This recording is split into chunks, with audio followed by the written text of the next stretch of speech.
مولاي صل وسلم دائما أبدا على حبيبك। সম্মানিত মাতুয়াইলবাসী, আপনারা কি আমাকে শুনতে পাচ্ছেন?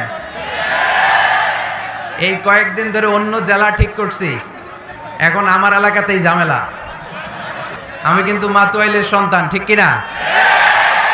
মাতুয়াইলের ছেলেরা কি ভদ্র না অভদ্র? এই ভদ্রতার প্রমাণ আজকে দিতে হবে। এটা আমার বাপ চাচাদের প্রোগ্রাম। চাচারা বলছে, আমি অনেক করে বলছিলাম যে অনেক বড় মাঠ লাগবে, তো চাচারা বলছে বাবা একদিনের জন্য আমরা বড় মাঠ পাবো কই, আমাদের 7-8 দিনের প্রোগ্রাম। তো ওনারা মসজিদে সুন্দর অ্যারেঞ্জ করেছে, ওইখানে মাইকের আওয়াজ যায়। তোমরা যারা এই দিকটাতে ধাক্কাধাক্কি করতেছো, এই যে আমি তোমাদের সবাইকে দেখলাম, এই যে সবাইকে দেখেছি আমি।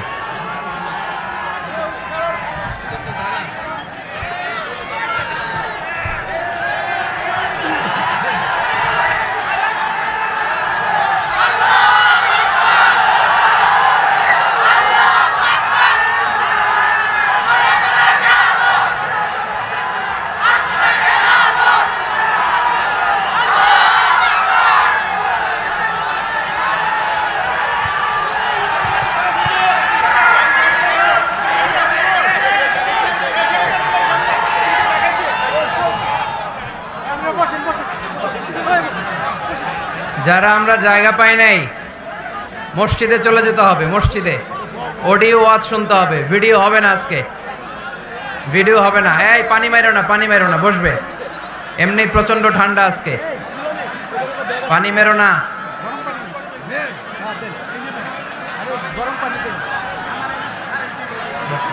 বসো বসো, দেখেছি আমি। এই যে সবার উদ্দেশ্যে হাত নাড়ালাম, এই যে সবার উদ্দেশ্যে। ঠিক আছে, বসো বসো বসো। উহিব্বুকুম ফিল্লাহ, আল্লাহর জন্য তোমাদেরকে ভালোবাসি। উহিব্বুকুম ফিল্লাহ, বসো। কোনো একদিন এ দেশের আকাশে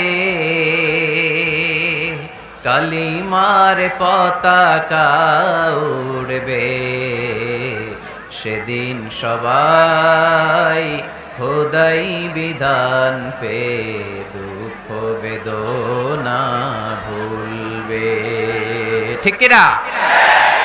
আমরা আল্লাহর বিধান চাই, আল্লাহর জমিনে আল্লাহর বিধান কায়েম হোক, বাস্তবায়িত হোক। আল্লাহ এটার জন্য দু চোখ দিয়ে আমরা দেখে মরতে পারি। আল্লাহ তুমি তৌফিক দান করো।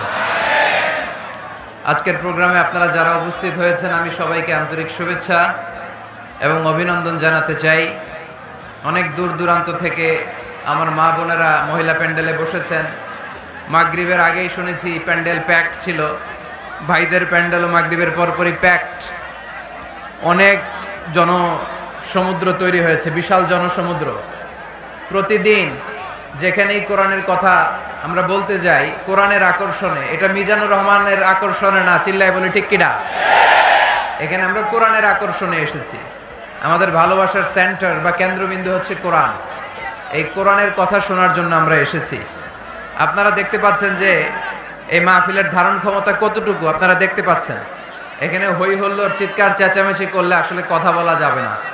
বরং 3-4 বার যে ধাক্কা আসছে এদিক থেকে, এই পাশে ভাইরা খুব কষ্ট পাচ্ছিল। একটা দুর্ঘটনা ঘটতে পারে, একটা দুর্ঘটনা হয়ে যেতে পারে। আমি আবারও বলতেছি, মাতুয়াইলের ছেলেরা, আমি মাতুয়াইলের সন্তান, তোমাদেরকে অনুরোধ করে বলি, জায়গা না পেলে ধাক্কা দিও না, আস্তে আস্তে পেছনে যাও। অ্যাবাউট টার্ন, আস্তে আস্তে পেছনে যাও। পেছনে যে নিরাপদ দূরত্বে দাঁড়াও, সেফটি ফার্স্ট। যেহেতু 8 দিন ব্যাপী সিরিজ প্রোগ্রাম, তাই আয়োজক কমিটি আলোচকদের জন্য সুনির্ধারিত বিষয় দিয়ে দিয়েছে। আজকের এই 6ষ্ঠ রজনীতে আমাকে আলোচনার বিষয় দেয়া হয়েছে কোরআন ও বিজ্ঞানের সাদৃশ্য, the similarities between science and Quran. খুব জটিল বিষয়, সহজ করে বলা কঠিন, সহজ করে কইতে আমায় কহজে, সহজ করে যায় না কওয়া সহজে, ঠিক কিনা? তাও আবার চিৎকার চেঁচামেচি। এইরকম পরিস্থিতিতে what is the similarities between science and the holy Quran, এটা বোঝানো আমার জন্য দুষ্কর। এখানে এই বিষয়ে কথা বলতে হলে আমাকে পিন ড্রপ সাইলেন্ট, পিন পতন নীরবতা দিতে হবে। এই নীরব নিস্তব্ধ নিঝুম একটা রাত্রি উপহার দিলে আমি আপনাদেরকে এই বিষয়ের উপর চমৎকার আলোচনা উপহার দিতে পারবো, তাই না? আর যদি এরকম হট্টগোল করতে থাকো তোমরা, তাহলে আসলে এই জটিল বিষয়কে সহজ করে উপস্থাপন করা আমার জন্য আরো জটিল হয়ে যাবে। তাই আমি সবার কাছে করজোর আবার অনুরোধ করি, মাতোয়াইল ইসলামী কাফেলার আজকের এই রাতে এই প্রোগ্রামে আমি আর কোনো আওয়াজ শুনতে চাই না।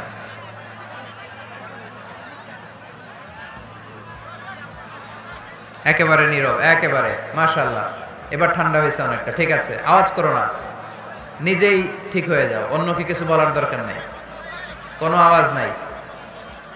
এদিকে মাশাআল্লাহ ঠান্ডা। আমি আপনাদের খেদমতে the similarities between science and the holy Quran এই বিষয়টা বোঝানোর জন্য কালামুল্লাহ মাজিদ থেকে একটা আয়াত তেলাওয়াত করেছি, সূরা আন-নাহলের 89 নম্বর আয়াত। এই আয়াতে আল্লাহ তাআলা ইরশাদ করছেন, ওয়া নাযালনা আলাইকাল কিতাবা তিবয়ানান লিকুল্লি শাই। নবী হে, আমি এই কিতাবটাকে মানে কোরআনটাকে আপনার কাছে নাজিল করেছি সব জিনিসের ব্যাখ্যা হিসেবে, ওয়া হুদাও হেদায়েত হিসেবে, ওয়া রাহমাতাও রাহমা হিসেবে, ওয়া বুশরা লিল মুসলিমিন আর মুসলমানদের জন্য সুসংবাদ হিসেবে। এই কোরআনে আমাদেরকে জান্নাতের সুসংবাদ দিয়েছে কে? আমরা সবাই জান্নাতে যেতে চাই কি চাই না? আমরা এখানে যেমনি একত্রিত হলাম, আল্লাহ জান্নাতেও যেন আমরা একত্রিত হতে পারি, তুমি তৌফিক দাও। আবার এই কোরআনে রহমত আছে না নাই? কোরআনের তাফসীর যখন হয়, কোরআনের আলোচনা যখন হয়, কালামুল্লাহ মাজিদ থেকে তেলাওয়াত যখন হয়, বিশ্বাসীরা যদি চুপ করে সে তেলাওয়াত সে তাফসীর শুনে, তাহলে রহমতের বারিধারা আকাশ থেকে নাজিল করে কে? রব্বুল আলামিন বলেন, ওয়া ইযা কুরিআল কুরআনু ফাসতামিউ লাহু ওয়া আনসিতু লাআল্লাকুম তুরহামুন। যখন তোমাদের সামনে কোরআনের তেলাওয়াত করা হয়, কোরআন থেকে বর্ণনা দেওয়া হয়, কোরআনের তাফসীর করা হয়, কান দুটো খরগোশের কানের মতো খাড়া করে মনোযোগ দিয়ে ওই আলোচনা শোনো আর একেবারে চুপচাপ থাকো, তাহলে তোমাদের উপর রহমত নাজিল করবে কে? তাহলে কোরআন আমাদের জন্য সুসংবাদ আমরা পেলাম। আবার কোরআন আমাদের জন্য রহমত, mercy, blessings and the bounties from our lord, এটাও পেলাম। এরপরে আল্লাহ বললেন হুদা, কোরআন আমাদেরকে হেদায়েত দেয়। কি দেয়? কোরআনে সব কিছু আছে। কোরআনে ইতিহাসের কথা আছে, তাই বলে কি এটা ইতিহাসের বই? কোরআনে সমাজ বিজ্ঞানের কথা আছে, তাই বলে এটা সমাজ বিজ্ঞানের বই? কোরআনে নবীদের অনেক মজার মজার গল্প আছে, তাই বলে এটা কি গল্পের বই? কোরআনে বিজ্ঞানেরও কথা আছে, তাই বলে কি এটা বিজ্ঞানের বই? না, এটা হেদায়েতের বই। এটা কিসের বই? The holy Quran Leeds the way, পথ দেখায়। The holy Quran guides us to the right sense of direction, কোন দিকে যেতে হবে এটা দেখায়। এটা হুদাল লিল মুত্তাকিন, এটা মুত্তাকিনদের জন্য পথ প্রদর্শনকারী। তো আজকের এই মাহফিলের শুরুতে যে মেসেজটা আপনাদের কাছে ড্রপ করতে চাই সেটা হচ্ছে, কোরআন এটা হেদায়েতের কিতাব। এটা কিসের কিতাব? সবাই বলেন কিসের কিতাব? এটা গাইড দেয় যারা মুত্তাকি তাদেরকে। কোরআনের শুরুতেই আল্লাহ তাআলা এই বিষয়টা আমাদের কাছে ক্রিস্টাল ক্লিয়ার করেছেন, স্পষ্ট করে বলেছেন, যালিকাল কিতাব লা রাইবা ফি হুদাল লিল মুত্তাকিন। This is the book, the most authentic and original and reliable book ever in the world. There is no doubt in it and a guidance to those who are muttaqin. এটা এমন বই যে বইয়ে কোনো ভুল নাই। এই বইয়ে কোনো ভুল আছে? আওয়াজ করে বলেন, কোরআনে কোনো ভুল আছে? কোনো সন্দেহ আছে? সংশয় আছে? হেদায়েতের কিতাব করে মুত্তাকিদের জন্য এটাকে পাঠালো কে? এজন্য রাব্বুল আলামিন বলেন, যালিকাল কিতাবু লা রাইবা ফি হুদাল লিল মুত্তাকিন। This is the book, there is no doubt in it. এটা এমন বই যেটাতে সন্দেহ নাই, এটা মুত্তাকিনদের জন্য পথ প্রদর্শনকারী। তাহলে এই কথাটা, এই মেসেজটা আজকে আমাদেরকে মুখস্থ করে নিয়ে যেতে হবে যে কোরআন হেদায়েতের কিতাব। এটা কিসের কিতাব? পথ দেখায়, সত্যের পথ, কল্যাণের পথ, জান্নাতের পথ।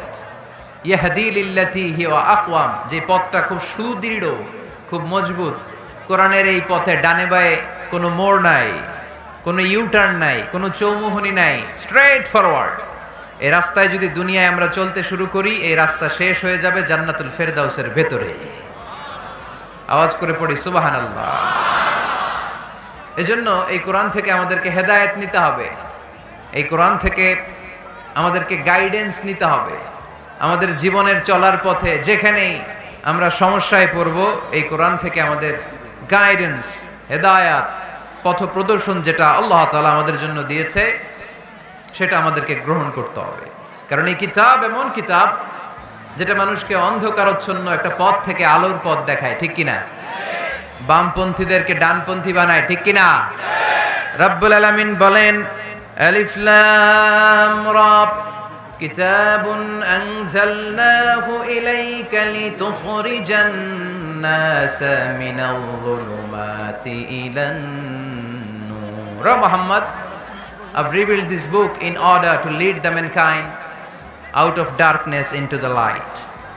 অন্ধকারাচ্ছন্ন মানুষগুলোকে অন্ধকার থেকে বের করে টেনে এনে আলোর পথে উঠিয়ে দেওয়ার জন্য এই কোরআনকে পাঠিয়েছে কে?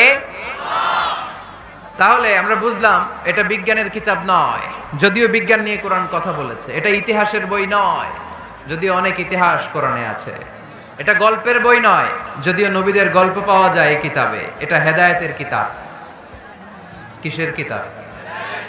আরো জোরে বলতে হবে, কিসের কিতাব? আল্লাহ বলেছেন, মা ফাররাতনা ফিল কিতাবি মিন শাই। এই কিতাবে তোমাদের প্রয়োজনীয়, জরুরি এমন কোনো কিছু আমি বাকি রেখে দেই নাই। ওয়া নাযালনা আলাইকাল কিতাবা তিবয়ানান লিকুল্লি শাই। মানব প্রয়োজনীয় সব কিছু এই কিতাবের মধ্যে দিয়ে দিয়েছে কে? রান্নাঘর থেকে বঙ্গভবন কিভাবে চালাতে হয় আছে না নাই? ঘরে বসে বসে কাঁথা সেলাই থেকে শুরু করে মহাকাশের সূক্ষ্মাতি সূক্ষ্ম কাজ কেমন করে পরিচালনা করতে হয় আছে না নাই? রাজনৈতিক অঙ্গনকে কেমন করে সেটেল করতে হয়, লিড দিতে হয়, সেটাও আল্লাহর কোরআনে আছে না নাই? কিভাবে বিয়ে শাদী করতে হবে আছে না নাই? সমাজে কি করে শান্তি প্রতিষ্ঠা করতে হয় আছে না নাই? তিবয়ানান লিকুল্লি শাই। সব জিনিসের সুস্পষ্ট ব্যাখ্যা, যা বলার আল্লাহ সব বলে দিয়েছে। কোরআনকে শুরু করেছে আল্লাহ বিসমিল্লাহির রহমানির রহিম দিয়ে, মানে বা দিয়ে। কি দিয়ে? কথা বলেন, কি দিয়ে? বা দিয়ে। আর শেষ করেছে সূরা নাস দিয়ে, মিনাল জিন্নাতি ওয়ান নাস। সিন, বার সিন মিলালে কি হয়? এবার বাসে চড়ে গুলিস্তান। বাসে চড়ে কই যাব? গুলিস্তান। ওই বাস? ওই বাস নাকি? না, ওই বাস না। এই বাস মানে যথেষ্ট, এনাফ। যা বলা হয়েছে 30 পারা এনাফ। হেদায়েতের জন্য নতুন কিছু লাগবে না। বিজ্ঞানে আর কোরআনে কোনো অমিল নেই, দ্বিমত নেই, সবই একরকম। কিছু কিছু ক্ষেত্রে যদি বিজ্ঞান অমিল পায়, দেন বিজ্ঞান should wait. Science should wait unless they get their latest discoveries and invention. তাদের নতুন নতুন আবিষ্কারের জন্য অপেক্ষা করতে হবে। কারণ সায়েন্স প্রতিদিনই ইমপ্রুভ করে, ডেভেলপ করে। আজকে একটা পাইছে, কালকে আরেকটা পায়। আগে বলতো সূর্য ঘোরে, পৃথিবী ঘোরে না। এরপর বলতে শুরু করলো পৃথিবী ঘোরে, সূর্য ঘোরে না। এখন বলে সবই ঘুরে। এখন কি বলে? সবই ঘুরে। কিন্তু 1500 বছর আগে আল্লাহ বলে দিয়েছেন, ওয়া কুল্লুম ফি ফালাকিন ইয়াসবাহুন। মহাকাশে যা আছে সবকিছুই ঘুরে বেড়াচ্ছে। চিল্লায় পড়ি আল্লাহু আকবার। এজন্য the science shouldn't jump to the conclusion that the Quranic information is wrong. কোরআনের তথ্য ভুল, এই কথা বলে যেন সায়েন্স ভুল না করে।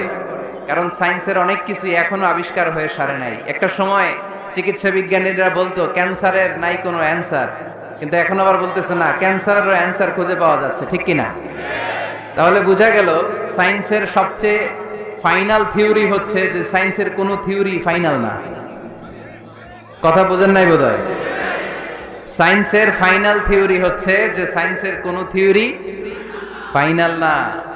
আর কোরআনের ফাইনাল থিওরি হচ্ছে যে কোরআন যেটাই বলেছে সেটাই ফাইনাল। চিল্লায় বলো ঠিক কিনা? যা শুনিয়েছে আমাদেরকে সবটাই ফাইনাল। তো এজন্য কি কি মিল আছে, এরকম সাদৃশ্য অনেক খুঁজে পাওয়া যায়। আজকের এই রাতে এত লম্বা জোর আলোচনা সম্ভব হবে না। আমি কয়েকটা বিষয় নিয়ে একটু তোমাদেরকে বোঝানোর চেষ্টা করব যে এগুলোতে মিল খুঁজে পাওয়া যায়। যেমন কসমোলজির নাম তোমরা শুনেছো, কসমোলজির নাম শুনেছো না? সৃষ্টি তত্ত্ব, মহাবিশ্ব কি করে সৃষ্টি হলো, সায়েন্স যা বলেছে কোরআন তাই বলেছে। সুবহানাল্লাহ পড়ি।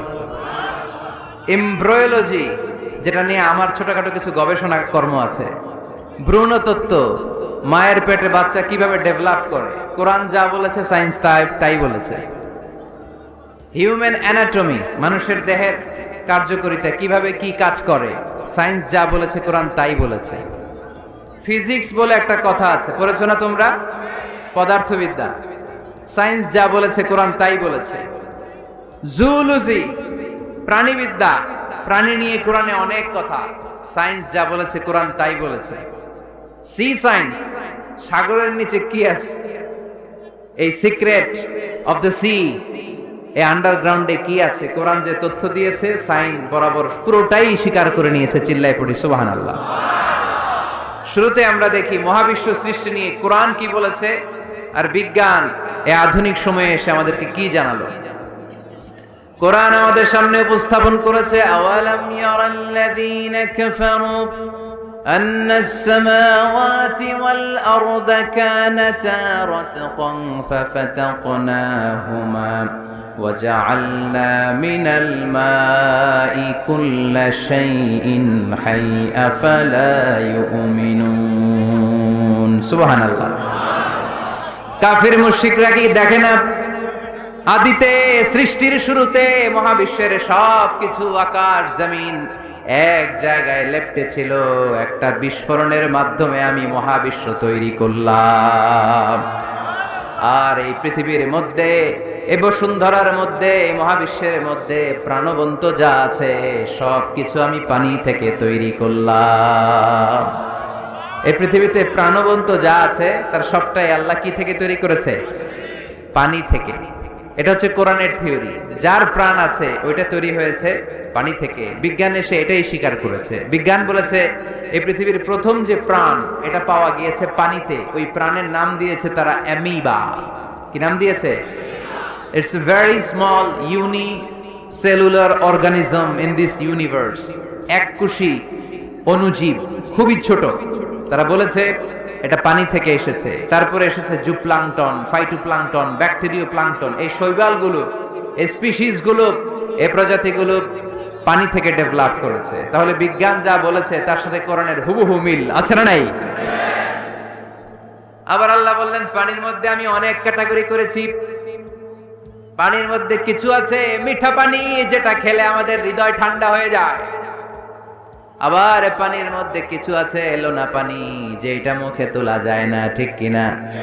হাযা আযবুন ফুরাত ওয়া হাযা মিলহুন উজাজ। একটা লোনা পানি, একটা মিঠা পানি, দুই সাগরের পানি দুই দিক দিয়ে বয়ে যায়, মাঝখানে অদৃশ্য দেয়াল দিয়ে দিল কে? মারাজাল বাহরাইনি ইয়ালতাকিয়ান বাইনাহুমা বারযাখুন লা ইয়াবগিয়ান ফাবিআইয়ি আলাই রাব্বিকুমা তুকাযযিবান। লোনা পানির সাগর, মিঠা পানির সাগর বয়ে যায়, মাঝখানে অদৃশ্য দেয়াল, একটা পানি আরেকটার সাথে মিশে না, ঠিক কিনা? এই দৃশ্য দেখছেন আপনারা? কোথায় দেখেছেন? চাঁদপুর।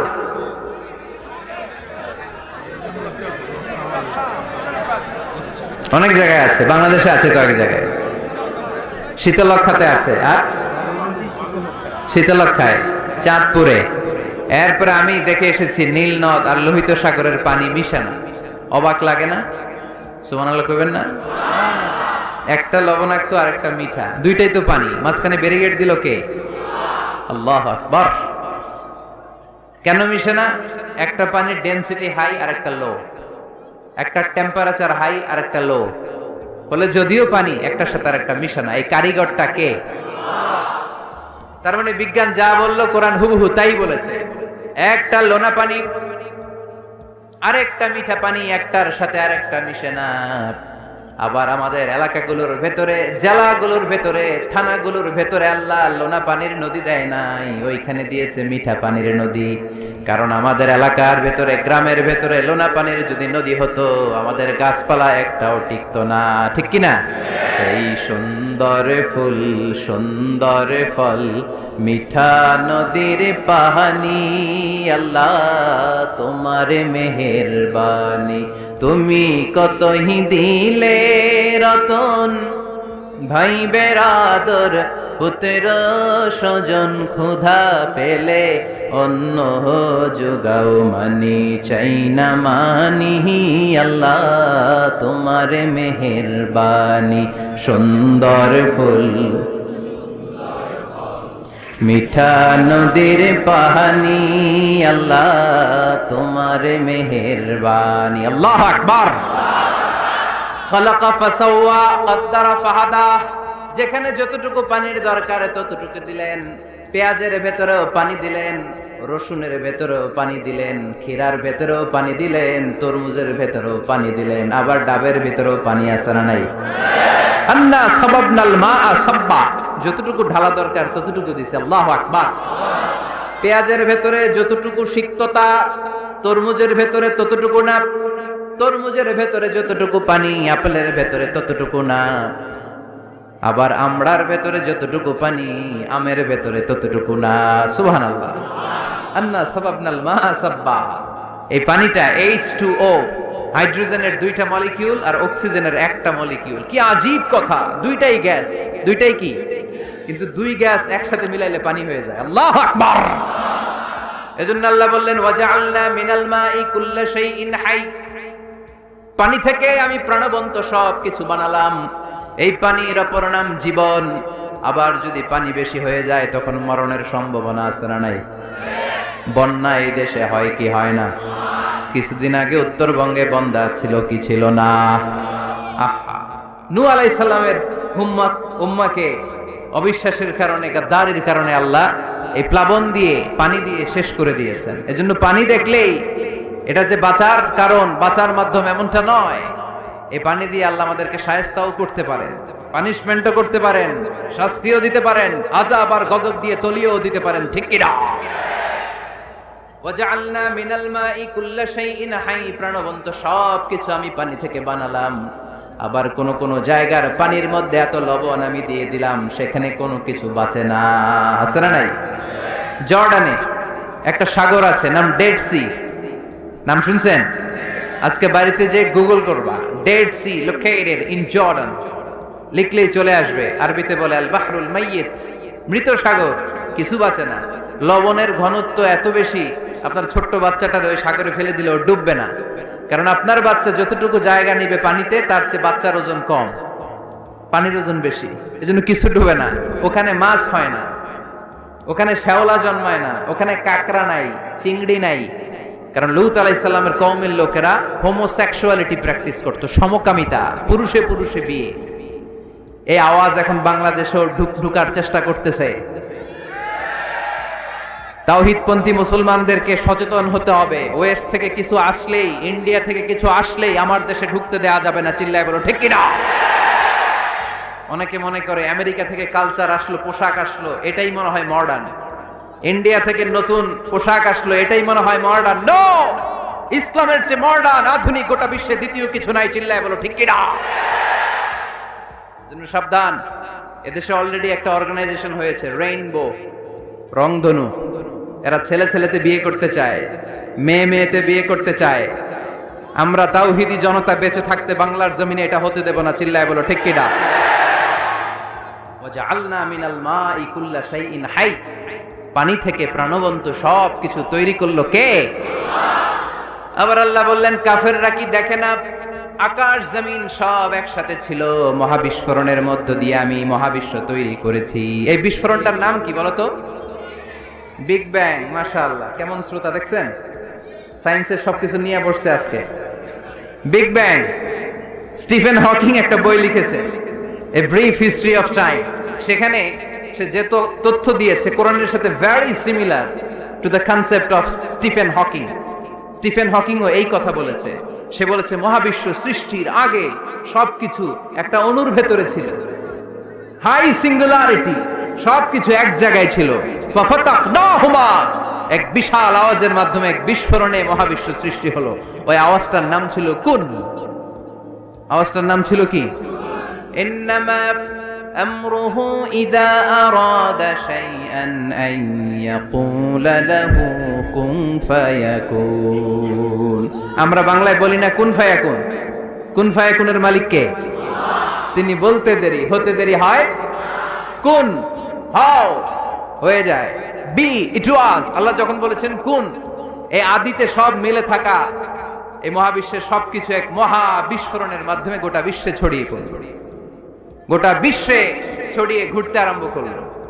এই বিস্ফোরণের ছোট্ট একটা কণার নাম পৃথিবী। এই মহা বিস্ফোরণের ছোট্ট একটা কণার নাম মঙ্গল। এই মহা বিস্ফোরণের ছোট্ট একটা কণার নাম বৃহস্পতি। এই মহা বিস্ফোরণের ছোট্ট একটা কণার নাম সূর্য। এরকম কত হাজার, অযুত, লক্ষ, নিযুত কোটি কণা বড় বড় তারকা রূপে মহাবিশ্বে ঘুরে বেড়াচ্ছে। আল্লাহ ছাড়া এর খবর কেউ রাখে না। এগুলো যে কত বিশাল, এগুলো নিয়ে আমাদের চিন্তা করা দরকার। আমরা মনে করি আমি মনে হয় বড়, আমার চেয়ে ক্ষমতাধর কেউ নাই, আমি দাপটওয়ালা, আমার এলাকা এটা, এটা আমার, খালি আমার আমার কয়, আছে না নাই? তোর কি বেটা, কিসের মালিক তুই? সবকিছুর মালিক কে? পরের জায়গা পরের বাড়ি, ঘর বাঁধিয়ায় আমি রই, আমি তো সেই ঘরের মালিক নই। পরের জায়গা পরের বাড়ি, ঘর বাঁধিয়ায় আমি রই, আমি তো সেই ঘরের মালিক নই। ঠিক কিনা? যেই বাড়িটাতে আজকে আমি থাকি, এটার আগে আমার বাবা ছিল, তার আগে দাদা ছিল, আমার পরে আমার ছেলে থাকবে, আমার নাতি থাকবে। এটার আসল মালিক আমি না, আমার ছেলে না, গোটা বিশ্বের আসল মালিক একজন সত্তা। তিনি কে? এজন্য সব আমার আমার এরকম দাপটওয়ালা কথা যেন আমরা না বলি। অহংকারীদেরকে আল্লাহ পছন্দ করে, বিনয়ীদের মর্যাদা আরশ পর্যন্ত নিয়ে যায় কে? মান তাওয়াদা লিল্লাহি ইল্লা রাফাআহুল্লাহ। যে নিচের দিকে নামতে চায় আল্লাহ ওরে টাইনা উঠায়, আর যে লাফায় লাফায় ওঠে থাপ্পড় মেরে আল্লাহ এত নিচে নিবে পৃথিবীর কেউ কল্পনা করতে পারবে না। ওই শয়তানের চেয়ে নিচে চলে যায়। চিল্লায় বলেন ঠিক কিনা? এজন্য অহংকার যেন আমরা না করি, দাম্ভিকতা যেন না দেখি। আমরা যেন একটু চিন্তা করি, এই যে বিস্ফোরণের মাধ্যমে গোটা বিশ্ব সৃষ্টি হলো, এটার তুলনায় কত ছোট্ট আমি, কত ক্ষুদ্র আমি। আমরা আজকে এই প্যান্ডেলে মাতুয়াইলে বসে আছি, তাই না? মাতুয়াইল তো ইউনিয়ন নাকি? কোন থানায় পড়ছে? সিটি কর্পোরেশন হয়ে গেছে। থানার নাম যাত্রাবাড়ি। যাত্রাবাড়ি হচ্ছে ঢাকার একটা থানা। ঢাকায় মোট কয় থানা? কয়টা? 19টা থানা, কম বেশি হবে। তো এই 19টা থানার মধ্যে থেকে 53টা, আচ্ছা যাই হোক, এতগুলো থানার মধ্যে থেকে যাত্রাবাড়ি একটা থানা। এই যাত্রাবাড়ির মধ্যে এটা একটা ইউনিয়ন। এই প্যান্ডেলটাই কি মাতুয়াইল ইউনিয়ন? আরো আছে না নাই? কত ছোট্ট একটা জায়গায় বসে আছে। আর যাত্রাবাড়ি হচ্ছে ঢাকার একটা থানা। ঢাকা হচ্ছে আমাদের 64 জেলার একটা জেলা। এই 64 জেলা নিয়ে আমাদের বাংলাদেশ পৃথিবীর সবচেয়ে বড় একটা দেশ। কি বলেন? কত ছোট জানেন? ওয়ার্ল্ড ম্যাপে আমাদের বাংলাদেশ লেখার জায়গাটাও নাই। BA পরে ইন্ডিয়ার উপরে, NG পরে বাংলাদেশের উপরে, LADESS আবার ইন্ডিয়ার উপরে। এত ছোট। আমাদের প্রতিবেশী দেশ ভারত আমাদের চেয়ে অনেক গুণ বড়। রাশিয়া প্রায় 100 গুণ বড়। তাহলে কত বড় বড় দেশ আছে? এরকম 200টা দেশ নিয়ে আমাদের এই বসুন্ধরা, আমাদের এই পৃথিবী। আবার এই 200টা দেশ মিলে এই পৃথিবীর 30 ভাগ, বাকি 70 ভাগ শুধু পানি। তার মানে মহাবিশ্বের সবচেয়ে বড় গ্রহের নাম পৃথিবী, তাই না? এত বড় হওয়ার পরও এটা বড় হইতে পারে নাই। পৃথিবী যে কত ছোট এটা কল্পনা করলে অবাক হতে হয়। বৃহস্পতি একটা গ্রহ আছে, আমাদের সৌরজগতের গ্রহ। আপনারা দেখবেন গুগল করলে একটার থেকে আরেকটার সাইজ কত বড়। বৃহস্পতি আমাদের চেয়ে অনেক বড়। যেই সূর্যের আলোতে সকালবেলা পৃথিবীটা আলোকিত হয়, এই সূর্যটা পৃথিবীর চেয়ে 13 লক্ষ গুণ বড়। সুবহানাল্লাহ মাহফিল শেষে কয় গুণ বড়? 13 গুণ বড়, 1300 গুণ বড়, 13,000 গুণ বড়। কয় লক্ষ? 13 লক্ষ গুণ বড়। তার মানে 13 লক্ষটা পৃথিবী সূর্যের ভেতরে রাখার জায়গা আছে না নাই? সূর্যই কি তাইলে সবচেয়ে বড়? আরো উপরে যান, আরো বড় পাবেন। সূর্য হচ্ছে তারা, তাই না? স্টার। সূর্যের পরে আমাদের সবচেয়ে কাছের তারার নাম প্রক্সিমা সেন্ট্রাই। আজকে গুগল করলেই পাবেন, অনেক আছে এরকম। আলফা সেন্ট্রাই এ, আলফা সেন্ট্রাই বি, ব্যাটেলজিউস নামে এক তারা পাওয়া যায়, ইটা ক্যারিনা নামে তারা পাওয়া যায়। যে সূর্য পৃথিবীর চেয়ে 13 লক্ষ গুণ বড়, এমন অনেক তারা আছে যেটা সূর্যের চেয়ে কয়েক হাজার কোটি গুণ বড়। তার মানে ওইটাই সবচেয়ে বড় তারা না, ওগুলোরে খেয়ে ফেলতে পারে এরকমও বড় বড় তারা মহাবিশ্বে আছে না নেই? এরকম হাজার কোটি তারা নিয়ে আমাদের গ্যালাক্সি। আমাদের গ্যালাক্সির নাম মিল্কি ওয়ে। আমাদের গ্যালাক্সি থেকে সবচেয়ে কাছের যে গ্যালাক্সি, এটার নাম হচ্ছে অ্যান্ড্রোমেডা। এরকম হাজার হাজার কোটি গ্যালাক্সি নিয়ে প্রথম আকাশের মহাশূন্য। প্রথম আকাশে এখনো যাইতে পারি নাই আপনাদেরকে নিয়ে। প্রথম আকাশের কি? মহাশূন্য। চিল্লায় বলেন, প্রথম আকাশের কি? মহাশূন্য। এর অনেক অনেক অনেক উপরে প্রথম আকাশ, যেখানে কিয়ামত অবধি নাসার বিজ্ঞানীদের যাওয়া সম্ভব হবে না। প্রথম আকাশের পরে আবার দ্বিতীয় আকাশের মহাশূন্য, না জানি ওইটাতে কি আছে, না জানি ওইটার মধ্যে আল্লাহ কি সৃষ্টি করে রেখেছে। দ্বিতীয় আকাশের মহাশূন্যের পরে দ্বিতীয় আকাশ, তারপরে তৃতীয় আকাশের মহাশূন্য, তারপরে তৃতীয় আকাশ। সুবহানাল্লাহ কইবেন না? তারপরে চতুর্থ আকাশের মহাশূন্য, তারপরে চতুর্থ আকাশ। একটার চেয়ে আরেকটা কত বড়। বিষ্ণু ঈসা ইসলাম বললেন, তোমার হাতের আংটি, এই আংটি যদি সাহারা মরুভূমিতে ফেলে দাও, পুরো মরুভূমির তুলনায় তোমার আংটি যত ছোট, আল্লাহর দ্বিতীয় আসমানের তুলনায় আল্লাহর প্রথম আসমানটা ঠিক তত ছোট। তাহলে এই আসমান, এই আরশ, এই কুরসি, আমার আল্লাহর জাত ও সত্তা, এই মহাবিশ্বের তুলনায় পৃথিবীটা কতটুকু, বাংলাদেশ কতটুকু, যাত্রাবাড়ি কতটুকু, মাতুয়াইল কতটুকু, প্যান্ডেলটা কতটুকু, আর আমি না খানদান কতটুকু। কত নগণ্য আমি, কত ক্ষুদ্র আমি, কত তুচ্ছ আমি। মহাবিশ্বের তুলনায় আমি নাই, মহাবিশ্বের তুলনায় আমি নাই। এক লোক ব্যাংকে টাকা তুলতে গেছে, 5,000 টাকা। কয় টাকা? তো সিরিয়ালে দাঁড়ায় আছে, দেখে তার সামনের এক লোক 50 লাখ টাকা তুলতেছে। কয় লাখ? উনি তুলবে কয় লাখ?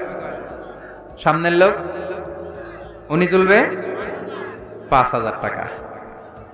তো হঠাৎ করে দেখলো যে সামনের লোকটা যে 50 লাখ টাকা তুলবে, ও লিখছে 50 লাখ টাকা মাত্র।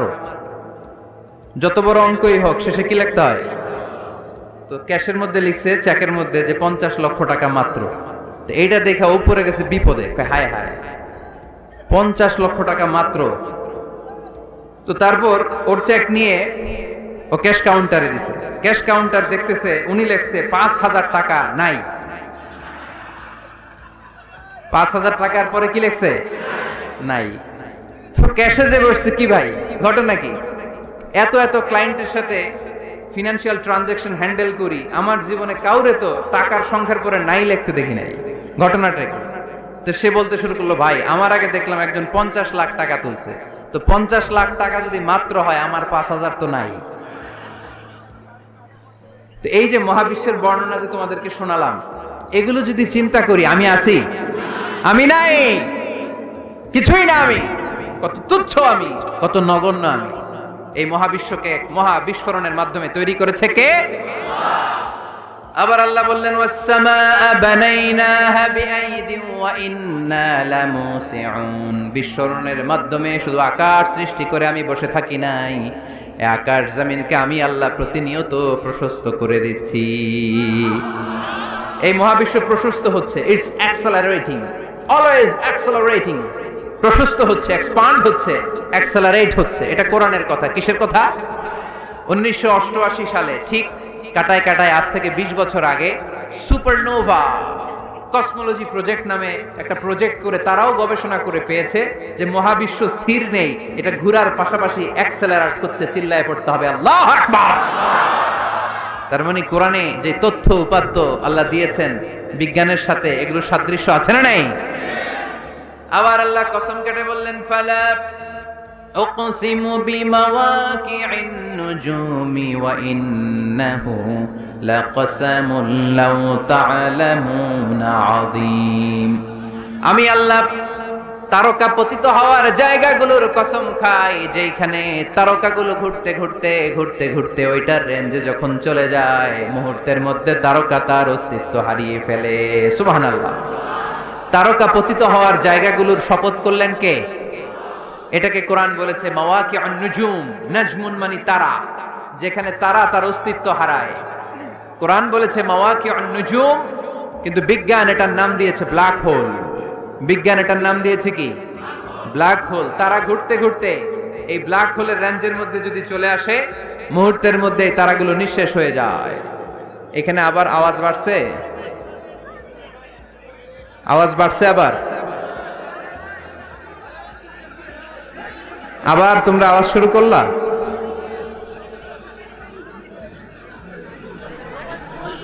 তারা পতিত হওয়ার জায়গা, যেখানে তারা তার অস্তিত্ব হারায়। কোরআন বলেছে মাওয়াকিউন নুজুম। সায়েন্স এটার নাম দিয়েছে ব্ল্যাক হোল। ব্ল্যাক হোল মহাবিশ্বের এমন ভয়ঙ্কর একটা বিষয়, এই ব্ল্যাক হোলের রেঞ্জের মধ্যে যদি কোনো তারা সূর্যের চেয়েও 1000 কোটি গুণ বড় সাইজের তারা ঘুরতে ঘুরতে ঘুরতে ব্ল্যাক হোলের সামনে আসে, বাচ্চার মুখে হাওয়াই মিঠাই দিলে যেমনি হাওয়াই মিঠাই মুহূর্তেই নাই, ওই তারাও মুহূর্তেই নাই। সুবহানাল্লাহ। মাতুয়াইলে হাওয়াই মিঠাই পাওয়া যায়? পাওয়া যায়? কই পাওয়া যায়? হ্যাঁ, আগে যখন আমরা ছোট ছিলাম আমরা এগুলো খাইতাম তো। কটকটি, কটকটি আছে এখন? ঘরের ওই যে পুরান জোতা টোতা প্লাস্টিকের বোতল, এগুলো দিয়ে আমরা কটকটি খাইতাম। আর খাইতাম এই হাওয়াই মিঠাই, খুব মজা লাগতো। এগুলো এরকম গোল করে সাজায় রাখতো, জিব্বায় লাগাইলেই নাই। খাইছেন আপনারা? এই ব্ল্যাক হোল হচ্ছে এমন যে ব্ল্যাক হোলের রেঞ্জের মধ্যে কোনো তারা ঘুরতে ঘুরতে ঘুরতে যদি চলে আসে, হাওয়াই মিঠাই মুখে লাগাইলে যেমনি নাই, ওই তারাও নাই। তার মানে কোরআন বলেছে মাওয়াকিউন নুজুম, সায়েন্স বলেছে ব্ল্যাক হোল। দুটার মধ্যে মিল আছে না নাই? তাহলে কসমোলজি নিয়ে কথা এখানেই শেষ করি। সৃষ্টিতত্ত্বে আমরা যা পেলাম, বিস্ফোরণে সৃষ্টি হয়েছে।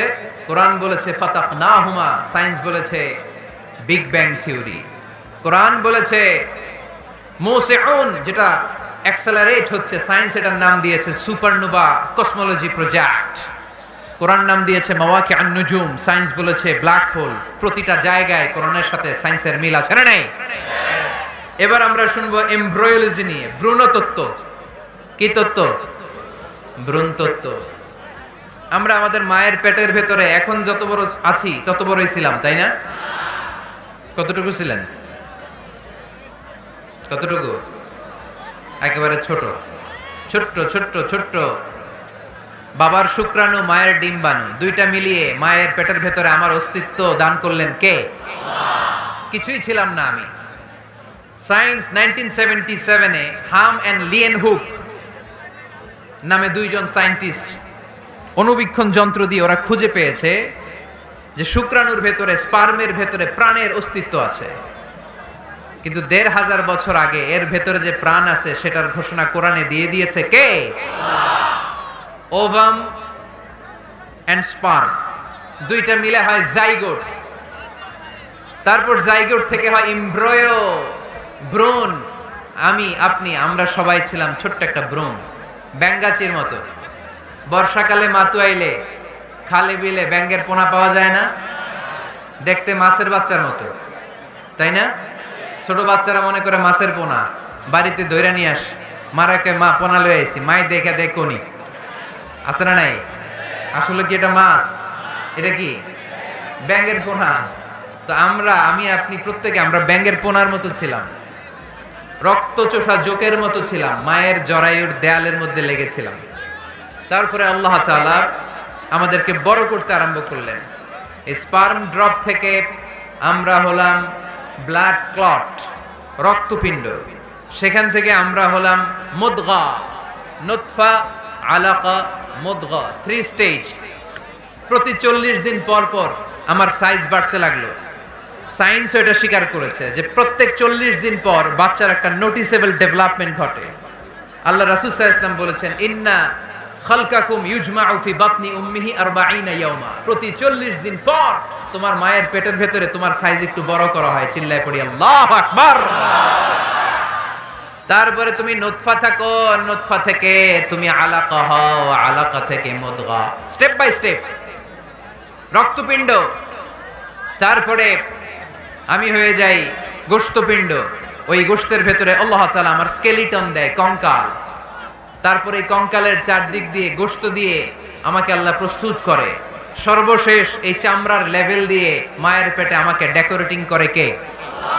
وَلَقَدْ خَلَقْنَا الْإِنسَانَ مِنْ سُلَالَةٍ مِنْ طِينٍ ثُمَّ جَعَلْنَاهُ نُطْفَةً فِي قَرَارٍ مَكِينٍ ثُمَّ خَلَقْنَا النُّطْفَةَ عَلَقَةً فَخَلَقْنَا الْعَلَقَةَ مُضْغَةً فَخَلَقْنَا الْمُضْغَةَ عِظَامًا فكسونا العظام لحما ثم أنشأناه خلقا آخر فتبارك الله أحسن الخالقين পড়েন আল্লাহু আকবার। আল্লাহ বলেন ছোট্ট নাপাক বীর্য থেকে তোমারে তৈরি করলাম, তুমি ছিলা পানির ফোঁটা, সেখান থেকে বাড়ালাম জমাটবদ্ধ রক্তপিণ্ড, সেখান থেকে গোশতপিণ্ড, ওই গোশতের ভেতরে তোমার কঙ্কাল আমি জুড়ে দিলাম, কঙ্কালের উপরে গোশত দিয়ে প্যাকেট পড়ালাম, সর্বশেষে চামড়া দিয়ে ডেকোরেশন করে দিলাম। ছোট্ট ছিলাম আমরা, একেবারে ছোট্ট, অনেক ছোট্ট। আস্তে আস্তে আমার হাত গজালো, আমার পা গজালো, আমার হেয়ারিং সিস্টেম চালু হলো, আমার রেসপিরেটরি সিস্টেম চালু হলো, আমার ডাইজেস্টিভ সিস্টেম চালু হলো, আমার স্টোমাক হলো, আমার ব্লাড সার্কুলেশন শুরু হলো, আমার হার্টের দুইটা পার্টিশন হলো, আল্লাহ রুহের ফুৎকার দিলেন, আমি মানুষ হয়ে দুনিয়ায় আসলাম। কোন সুবহানাল্লাহ। দুইটা পার্টিশন করে দিলেন। আর এই পাম্প মেশিন আমার মায়ের পেটের ভেতরেই চালু করে দিলেন কে? এক মুহূর্তের জন্য যদি এই পাম্প মেশিনটা বন্ধ হয়ে যায়, মুহূর্তে আমারে ঠুস বানায় দিবে কে? আরে মানুষ রঙিন ফানুস, দম ফুরাইলে তবু তো ভাই কারোরই নাই একটুখানি। আরে মানুষ রঙিন ফানুস, রঙিন ফানুস, আরে মানুষ। আল্লাহু আকবার। দুইটা জিনিস আল্লাহ দেয়, রুহু দেয় আর ফেরেশতা দেয়। কি দেয়? রুহু দেয় আর ফেরেশতা দেয়। মানুষ যখন মরে যায় দুইটাই চলে যায়, রুহুটাও চলে যায়, ফেরেশতাও চলে যায়, ঠিক কিনা? আমাদের কাঁধে ফেরেশতা আছে না নাই? দুই কান্দে ছিল যে তোমারে দুইজনা পাহারা, তোমারে একলা থুইয়া পালাইছে তাহারা, তোমার আটকুঠুরি নয় দরজা বন্ধ এবার হলো রে, হলো মুখে আল্লাহ রসুল সবে বলো, ও মুখে আল্লাহ রসুল সবে বলো, দুয়ারে আইসাছে পালকি নায়রি গাও তো হলো রে, তোলো মুখে আল্লাহ রসুল সবে বলো, ঠিক কি না? রুহুর ফুৎকার যখন মায়ের পেটে দিলেন, হার্টবিট চালু হয়ে গেল, অলিন্দ নিলয়। বাংলায় কি বলে? ইংরেজিতে সিস্টলিক এন্ড ডায়াস্টলিক। ধপ ধপ ধপ করে আমার এই হার্টের পার্টিশন থেকে ধপ ধপ করে আমি যে পৃথিবীতে এসেছি এটা জানান দিল কে? এই প্রক্রিয়ায় আল্লাহ আমারে বানালেন। এই যে এতগুলো মাস মায়ের পেটের ভেতরে ছিলাম, পৃথিবীর কেউ আমারে খাবার দিতে পারছে? চিকিৎসা করতে পারছে? যে কবিরাজ আমারে খাবার দিলেন, অক্সিজেন দিলেন, ওই কবিরাজের নাম কি? আল্লাহ। 7 মাস আল্লাহ বললেন ফি যুলুমাতিন সালাস, 3টা প্যাকেটের ভিতরে তুমি ছিলা। কোরআন বলে কয়টা প্যাকেট? জোরে বলেন, সবাই বলেন কয়টা? কোরআনের ভাষ্য মতে 3টা প্যাকেট। মডার্ন সায়েন্সও তাই বলেছে, 3টা প্যাকেট। প্রথম প্যাকেটের নাম প্লাসেন্টা, ইংরেজিতে বলে প্লাসেন্টা। এটা হচ্ছে ফুল, বাচ্চা বেরো আর কিছুক্ষণ পরে মায়ের জরায়ের ওখান থেকে একটা ফুল বেরিয়ে আসে, এইটার প্যাকেটে ছিলাম। প্যাকেট বানাইছিল কে? 2 নম্বর প্যাকেটের নাম ওম, মায়ের জরায়ু, জরায়ুর প্যাকেটের ভিতরে ছিলাম। 3 নম্বর হচ্ছে আমার মায়ের পেট, আর বেলি, এই পেটের প্যাকেট। 3টা প্যাকেটের ভিতরে ফি করারিম মাকিন, গোপনতম প্রকোষ্ঠে আমাকে মায়ের পেটের ভেতর থেকে পৃথিবীতে বের করে দিল কে? কত ক্ষুদ্র ছিলাম, সেখানে আমি বিজয়ী হয়েছি, ঠিক কিনা? এই যে লাম, তারা প্রমাণ করেছে যে অণুবীক্ষণ যন্ত্র দিয়ে তারা দেখেছে এক ফোঁটা বীর্যের ভেতরে 20 কোটি শুক্রাণু যদি না থাকে, তাহলে ওই ফোঁটা শুক্রাণু থেকে মায়ের গর্ভে কোনো সন্তান জন্ম লাভ করে না। কয় কোটি? আমি ওই 20 কোটি শুক্রাণুর একটা, আপনি ওই 20 কোটি শুক্রাণুর একটা, ঠিক কিনা? তার মানে মহা একটা যুদ্ধ হয়েছিল তখন ডিম্বাণুর ভেতরে আঘাত করার জন্য। সেই যুদ্ধে 19,99,99,999 শুক্রাণুকে পেছনে ফেলে ওই খেলায় চ্যাম্পিয়ন হয়েছিলাম আমি, চিল্লায় বলেন ঠিক কিনা? ওই দিন মায়ের পেটে যে আমার অস্তিত্বের জানান আমি দিয়েছিলাম, তখন আমার হাত ছিল নাকি? পা ছিল? দাদা ছিল? দাদি ছিল? টাকা ছিল? ব্যাংক ব্যালেন্স ছিল? কিছুই ছিল না। তখন আমি বিজয়ী হয়েছি। তখনও যখন আমি বিজয় লাভ করতে পেরেছি, এই দুনিয়ার বুকে এসেও আমাদের বিজয় কেউ ঠেকায় রাখতে পারবে না, চিল্লায় বলেন ঠিক কিনা? আমরা বিজয় করতে এসেছি, যাই করব আমরা ভালোভাবে করব, এটা ইসলামের শিক্ষা, ঠিক কিনা? কাজ ছোট হোক বড় হোক, ভালো করলে সওয়াব আছে না নাই? যে কোনো কাজ করো না ভাই, যে কোনো কাজ করো, তা যেন হয় সবার চেয়ে সবচেয়ে সুন্দর। যে কোনো কাজ করো না ভাই, যে কোনো কাজ করো, তা যেন হয় সবার চেয়ে সবচেয়ে সুন্দর।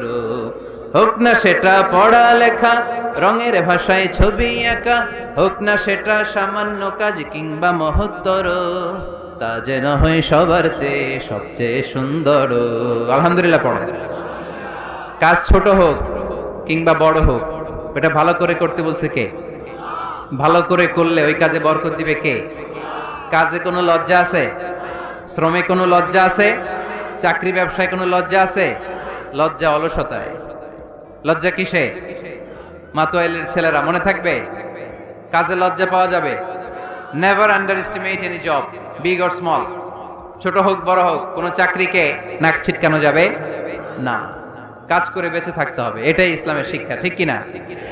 তাহলে এই এমব্রায়োলজির এই সংক্ষিপ্ত পরিসরের যে আলোচনা, এটাতে আমরা বুঝলাম সায়েন্স যা বলেছে তার সবটুকুন কোরআনের সাথে মিল আছে না নাই? কোনো অমিল আছে? যদি কোনো অমিল তারা খুঁজে পায়, দে হ্যাভ টু ওয়েট। সায়েন্সের কি করতে হবে? অপেক্ষা করতে হবে। কারণ শুরুতে যা বলেছে এটা মনে রাখতে হবে কিন্তু, কারণ সায়েন্সের মূল থিওরি, সায়েন্সের কোনো থিওরি ফাইনাল না। আর কোরআনের মূল থিওরি, কোরআন যাই বলেছে তার সবটাই ফাইনাল, চিল্লায় বলো ঠিক কিনা? এবার দেখি হিউম্যান অ্যানাটমি নিয়ে কোরআন আমাদেরকে কি শুনিয়েছে। কোরআন আমাদেরকে শুনিয়েছে যে আমাদের দেহের প্রতিটা অঙ্গের ব্লু প্রিন্ট আল্লাহর কাছে আমাদের যে আমলনামা সেখানে আছে না নাই? আয়াহসাবুল ইনসানু আল্লান নাজমা'a 'idhamah বালা কাদিরিনা আলা আন নুসাউইয়া বানানা। কোরআন আমাদেরকে বলল, রাব্বুল আলামিন ইরশাদ করেছেন, মানুষ কি মনে করেছে নাকি কিয়ামতের দিন তাকে জমিন থেকে উঠাতে আমি আল্লাহর কষ্ট হয়ে যাবে? না না, শুধু তাকে উঠানোটাই আমার জন্য ব্যাপার না, তাকে তো আমি উঠাবো তার হাতের আঙ্গুলের ফিঙ্গারপ্রিন্ট গুলো সহ উঠাবো। সুবহানাল্লাহ। নুসাউইয়া বানানা, বানান মানে আঙ্গুলের এই টিপ, এটার ইংরেজিতে কি বলে? টিপ বা প্রিন্ট, ফিঙ্গার টিপ বা ফিঙ্গারপ্রিন্ট। যারা সিগনেচার করতে জানে না তারা কি দেয়? টিপ সই দেয় কি দেয় না? 1880 সালের আগে মানুষ জানতোই না এখানে যে টিপ আছে একটা, আমার এই আঙ্গুলের ফিঙ্গারপ্রিন্টের সাথে এইটা মিলে না, এটার সাথে এটা মিলে না, এটার সাথে এটা না, এটার সাথে এটা না, এটার সাথে আবার এটা মিলে না, হাতের গুলার সাথে আবার পায়ের গুলা মিলে না। 1880 সালে ফ্রান্সের একজন সায়েন্টিস্ট নাম ফ্রান্সিস গালটন, উনি আবিষ্কার করেছেন যে মানুষের হাতে রেখা আছে, এটাকে বলে ফিঙ্গারপ্রিন্ট। একটা রেখার সাথে আরেকটা রেখার কোনো মিল নাই। আবার পায়ের যে রেখা, এটাকে আবার ফিঙ্গারপ্রিন্ট বলে না, ওটার বলে ফুটপ্রিন্ট। ওটার কি বলে? শ্রীলঙ্কা একটা পাহাড় আছে, তো ওরা বলে ওইখানে আদম আলাইহিস সালামের ফুটপ্রিন্ট আছে, পায়ের ছাপ। এটা সত্যি কি মিথ্যা আমরা জানি না, ইতিহাসে পাওয়া যায়। তবে সত্য যে তথ্যটা আমরা জানি, কাবা ঘরের পাশে সাইয়েদনা ইব্রাহিম আলাইহিস সালামের ফুটপ্রিন্ট সংরক্ষণ করে রেখেছেন কে? ওয়াত্তাখিযু মিন মাকামি ইব্রাহিম মুসাল্লা। সাইয়েদনা ইব্রাহিম ওই পাথরের উপর দাঁড়িয়ে কাবা ঘর নির্মাণ করতেন। যতটুকু ওঠা লাগতো এসকালেটরের মতো, লিফটের মতো উপরে উঠে যেত। আবার নিচে নামার দরকার হলে মুহূর্তের মধ্যে এসকালেটরের মতো ওই পাথরটা নিচে নেমে যেত, চিল্লায় পড়ি সুবহানাল্লাহ। আবার প্রাণীদের সংখ্যা শনাক্তকরণের জন্য এই ফুটপ্রিন্ট লাগে। যেমন সুন্দরবনে বা অ্যামাজন জঙ্গলে বাঘ কয়টা আছে গুনতে হবে। বাঘ শুমারি হয়, আমাদের হয় আদমশুমারি। আমাদের কি হয়? আর আমাদের সুন্দরবনে কি হয়? বাঘ শুমারি। তো বাঘ গুনবে কিভাবে? কাছে যে এমনি গুনবে, বাঘ মামা 1, বাঘ মামা 2, বাঘ মামা 3, আর বাঘ আপনারা ছেড়ে দিবে নাকি? এমনি গনে? ওখানে আসলে বাঘ মামার কাছে যাওয়া যায় না, তাহলে খবর আছে। ওখানে বাঘের পায়ের ছাপ দেখে বাঘ শুমারি হয়, কারণ একটা বাঘের পায়ের ছাপের সাথে আরেকটা বাঘের পায়ের ছাপের কোনো মিল না। কারিগরটার নাম কি? ফ্রান্সিস গ্যালটন 1880 সালে আবিষ্কার করলেন যে একটার সাথে আরেকটার মিল নাই। 1880 সালের আগে পৃথিবীর কেউই জানতো না এই জায়গায় এই কারিশমা আছে। কেউ জানতো? কিন্তু 1400 বছর আগে কোরআনের মধ্যে বলে দিয়েছে কে? আয়াহসাবুল ইনসানু আল্লান নাজমা'a 'idama বালা কাদিরিনা আলা আন নুসাউইয়া বানানা। মানুষ কি মনে করেছে নাকি মানুষ মরে যাবে, হাড়গোড় পচে যাবে, তারে আমি উঠাতে পারবো না? আর তোরে তো আমি উঠাবোই, তোর ফিঙ্গারপ্রিন্ট সহকারে উঠাইয়া দেব। এখন সব জায়গায় এটা লাগে। সিম যারা কিনতে যান, সিম গ্রামীণের সিম কিনতে গেলে লাগে না? এটাকে বলে বায়োমেট্রিক অথেন্টিকেশন। সিম কিনতে লাগে, ইমিগ্রেশন পাস করবেন ফিঙ্গারপ্রিন্ট লাগে, এম্বাসিতে লাগে, ব্যক্তি শনাক্তকরণের জন্য। কিরে ভাই, এ পিছন থেকে ধাক্কা দিচ্ছ তোমরা এখনো না? আর আসবো না তাইলে মাতো আইলে আমি আসবো না। এরকম দেখলে তার বাংলাদেশেই আসবো না। এরকম প্রতিদিন কষ্ট দিলে আমাদের পক্ষে সম্ভব না। প্লিজ এরকম করো না। তোমাদেরকে কোরআনের জন্য ভালোবাসি। একটু দাঁড়াও, কয়েক মিনিটের মধ্যে আমি শেষ করে দিচ্ছি। তাহলে ফিঙ্গারপ্রিন্টের ব্যাপারে সায়েন্স যা বলেছে আর কোরআন যা বলেছে কোনো অমিল আছে? নাই। এরপর আল্লাহ যে উঠাবেন, মিনহা খালাকনাকুম ওয়া ফিহা নুঈদুকুম ওয়া মিনহা নুখরিজুকুম তারাতান উখরা।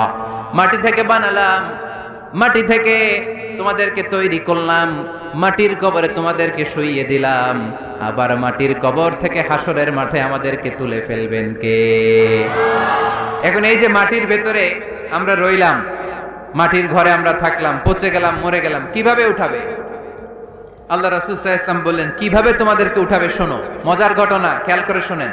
আল্লাহ রাসূল সাল্লাল্লাহু আলাইহি ওয়াসাল্লাম বললেন, সহিহ মুসলিমের বর্ণনা, ইন্না ফিল জাসাদি আযমান লা তাআকুলুহুল আরদু আবাদান ওয়া মিনহু ইউরাক্কাবুল খালকু কুল্লুহু ইয়াউমাল কিয়ামা।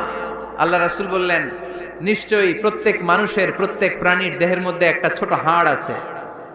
কি আছে? হাড় বা হাড্ডি। লা তাআকুলুহুল আরদু আবাদা, মাটি কখনো ওই হাড্ডিটারে খেতে পারে না। ওয়া মিনহু ইউরাক্কাবুল খালকু কুল্লুহু ইয়াউমাল কিয়ামা, কিয়ামতের দিন ওই হাড্ডিকে বেসিক ধরে সবগুলো মানুষকে দাঁড় করায় দিবে কে?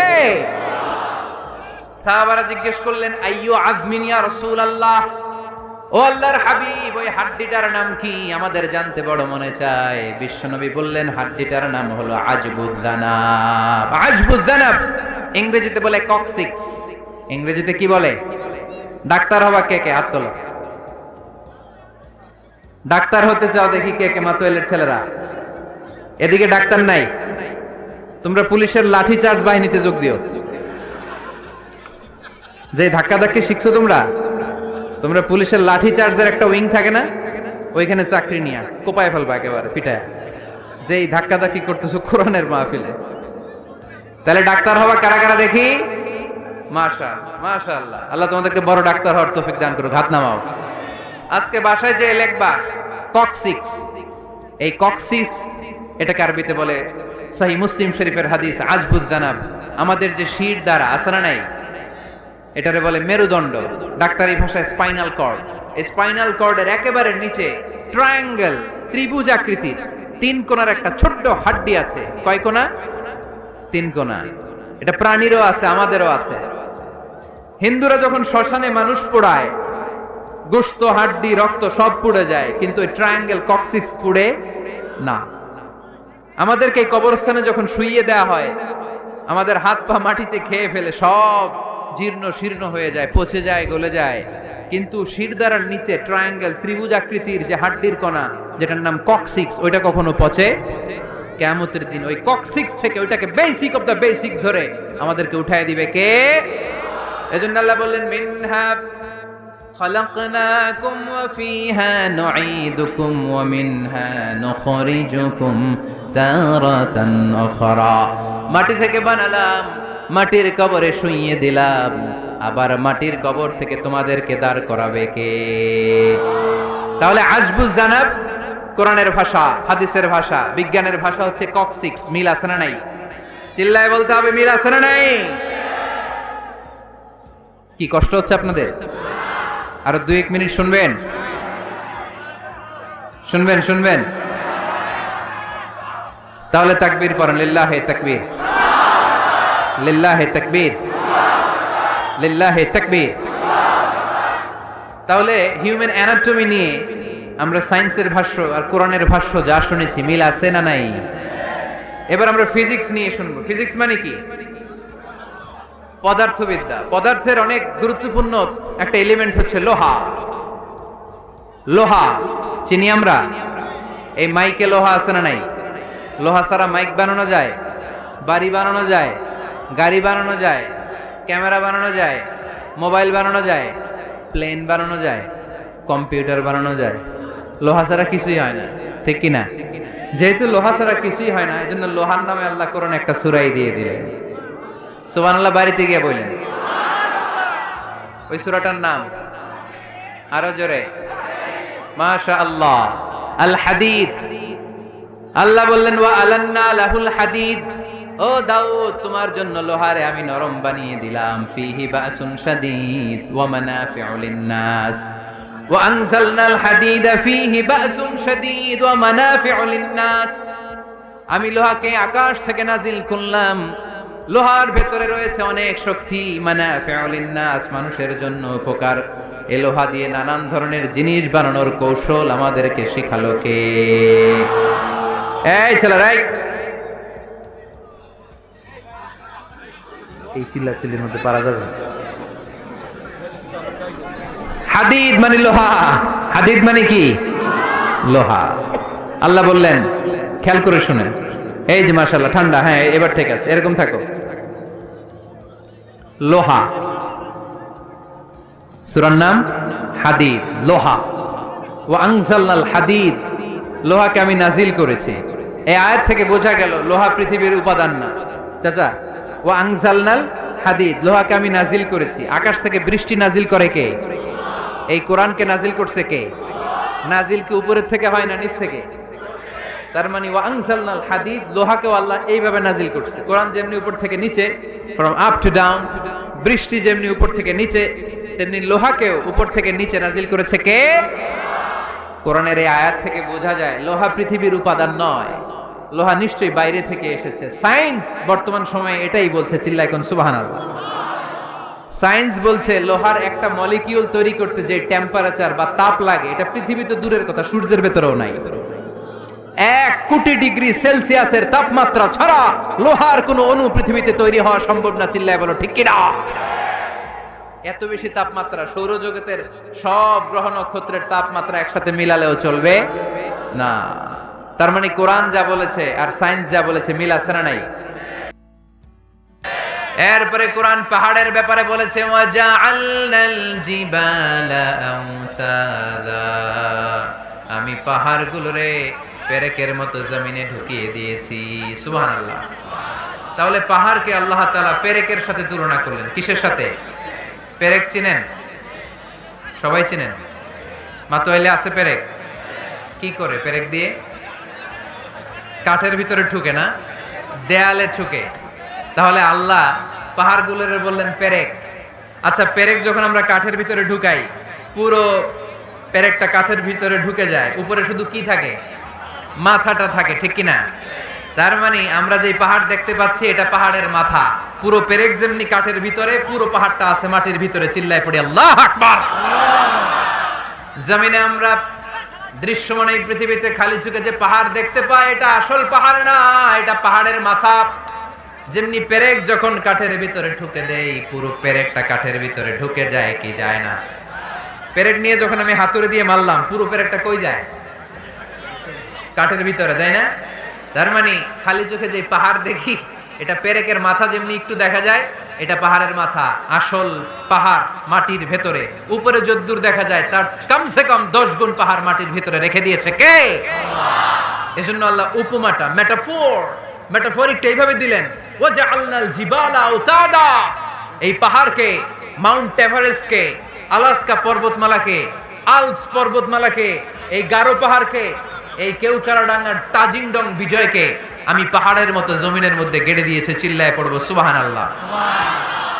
আবার আল্লাহ বললেন, ওয়ামিনাল জিবালি জুদাদুম বিদুন ওয়া হুমরুম মুখতালিফুন আলওয়ানুহা ওয়া গরাবিবু সুদ।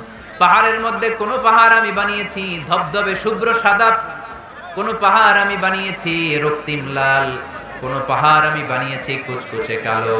3 কালারের পাহাড়। কয় কালারের? মৌলিকভাবে ধবধবে শুভ্র সাদা পাহাড়, অথবা রক্তিম লাল পাহাড়, অথবা কুচকুচে কালো পাহাড়। আপনি পৃথিবীর পাহাড়গুলো নিয়ে যদি গবেষণা করেন, বিভিন্ন রঙের পাহাড় আপনি দেখবেন। আমি তো পৃথিবীর অনেক জায়গায় পাহাড় দেখেছি। মিশরে আমি তুর পাহাড়ের চূড়ায় উঠেছি। ওখানে যেখানে মুসা আলাইহিস সালামের কাছে আল্লাহ নূরের তাজাল্লি দিয়ে ফোকাস করেছেন, পাহাড়টার নাম তুর পাহাড়। 2 বার আমি উঠেছি এটার চূড়ায়। উঠতে আমার অনেক কষ্ট হয়েছে।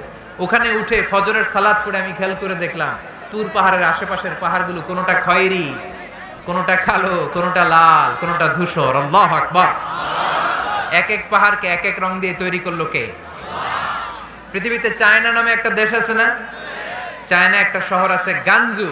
কি নাম? আজকে যে গুগল করবা, the গানজু city located in China. চায়নাতে অবস্থিত গানজু শহরে একটা পাহাড় আছে। এই পাহাড়ের নাম রেইনবো মাউন্টেন। কি নাম? মানে রংধনুর পাহাড়। রংধনুর কয় রং? সবাই কন, আরো জোরে। 7 রং না? আমরা ছোটবেলায় মুখস্থ করতাম, বেনিয়া সহকলা, বেনিয়া সহকলা। এই 7 রঙের পাহাড় ওখানে দেখা যায়। এক জায়গায় 7 রঙের পাহাড়। সুবহানাল্লাহ কইতে পারলেন না? মজা করে। বানালো কে? সুনানে তিরমিজি আর মুস্তাদরাকে হাকিম, মুসনাদে আহমদ ইবনে হাম্বলের হাদিস। আল্লাহ যখন পৃথিবী বানালেন, এই পৃথিবীটা ঘোরার পাশাপাশি কাঁপাকাঁপি শুরু করে দিল। এই পৃথিবীর কাঁপাকাঁপি বন্ধ করার জন্য রব্বুল আলামিন পৃথিবীর মধ্যে পাহাড় গেড়ে দিলেন। 7টা tectonic plate, 7 tectonic plates creates the mountain range on earth. 7টা টেকটনিক প্লেট আল্লাহ দিলেন। পৃথিবী সৃষ্টি করার পরে পৃথিবী কাঁপে। আল্লাহ পাথর দিয়ে পেরেক মারলেন, পৃথিবী আর কাঁপে না। সুবহানাল্লাহ কোন? ফেরেশতারা দেখে তো অবাক। ফেরেশতারা বলে, আল্লাহ পাহাড়ের এত শক্তি, পাহাড় গেড়ে দিলেন পৃথিবীতে, আর পৃথিবী কাঁপে না। হাল মিন খালকিকা আশাদ্দু মিনাল জিবাল। আল্লাহ আপনার সৃষ্টির মধ্যে পাহাড়ের চেয়ে শক্তিশালী কি কিছু আছে? আল্লাহ বললেন, নাআম, আছে। আল হাদিদ, লোহা। লোহা পাহাড়ের চেয়ে শক্তিশালী, কারণ লোহা পাহাড়ে মারলে পাহাড় ভেঙে যায়। ঠিক কিনা? ফেরেশতারা আরো অবাক, লোহা এত শক্তিশালী?